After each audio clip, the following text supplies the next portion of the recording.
Nagsagawa ng clearing at relief operations ang PNP Masbate at iba pang lokal na pamahalaan matapos ang hagupit ng bagyong Opong sa Masbate. Magbabalita dyan si Police Staff Sergeant Mercolito Levendino Jr. Patuloy ang masinsinang clearing operations ng Masbate Police Provincial Office, katuwang ang Municipal Disaster Risk Reduction and Management Office at iba pang ahensya sa iba't ibang bahagi ng lalawigan matapos ang pananalasa ng Tropical Depression Opong. Nakatuon ang operasyon sa pagtanggal ng mga natumbang puno at bumagsak na mga poste ng kuryente ng Masbate Electric Cooperative na nakaharang sa mga pangunahing kalsada.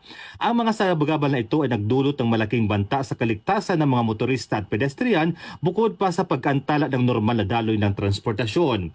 Ayon kay Police Colonel Jefferson B. Araujo, Provincial Director ng Masbate, pangunahing layunin ng clearing operations ang mabilis na pagpapanumbalik ng kaluwagan ng kalsada, pagpapanatili ng kaligtasan ng publiko at pagpapabilis ng pagbangon ng mga komunidad na naapektuhan ng bagyo. Dagdag pa niya, ang pagtulungan ng Masbate PNP at mga katuwang na ahensya ay malinaw na patunay ng kanilang dedikasyon sa serbisyo publiko at kahandaan sa pagtugon sa sakuna. Bukod sa clearing operations, aktibo rin nagkalihok ang mga tauhan ng Masbate PPO sa repacking ng mga relief goods na ipapamahagi sa mga pamilyang naapektuhan ng bagyo. Layunin nito na masiguro ang agarang pag-abot ng ayuda sa mga nangangailangan. Nagpaabot ng pasasalamat ang pamalaang panalawigan ng Masbate sa lahat ng uniform personnel at volunteers na walang sawang sumusuporta at gumagabay sa lalawigan tuwing panahon ng krisis. Po talaga namin ng tulong dito sa probinsya ng Masbate.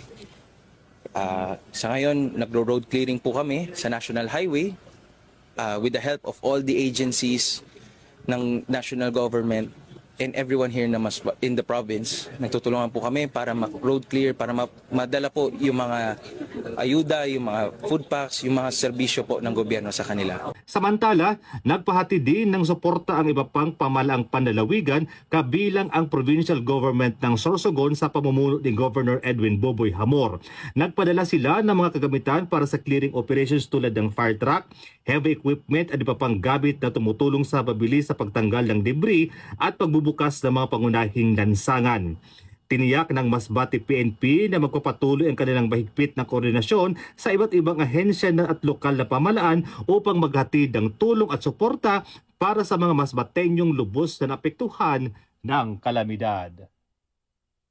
Mula dito sa Legazpi City, ako po yung Police News Network Correspondent, Police Staff Sergeant Mercolito P. Levendino Jr. Alagad ng batas, tagataguyod ng balitang pulis.